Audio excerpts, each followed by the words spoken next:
Heat transfer. तो 18th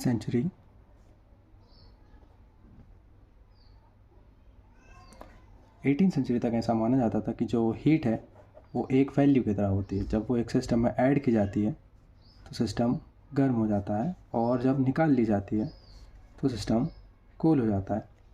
इसके बाद एक स्टैंडर्ड डेफिनेशन बनी कि जो हीट है वो एक एनर्जी की तरह होती है, जो जब दो सिस्टम के बीच टेम्परेचर डिफरेंस होता है उस टाइम जो एनर्जी फ्लो होती है उसे हीट कहते हैं।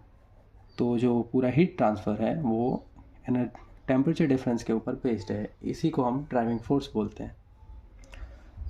फिर जो हीट ट्रांसफ़र है वो दो सिस्टम के बीच होता है। मान लेते हैं दो सिस्टम है T1 एंड T2, इनका टेम्परेचर है T1 T2 से ज़्यादा बड़ा है, तो जो हीट है वो T1 से T2 की तरफ फ्लो होगी, high temperature to lower temperature.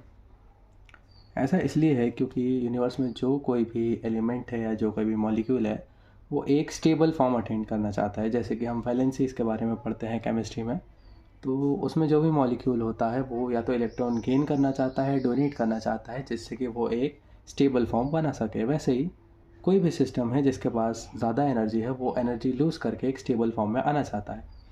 इसीलिए जो हीट है वो फ्लो होती है हाई टेम्परेचर से लोअर टेम्परेचर की तरफ।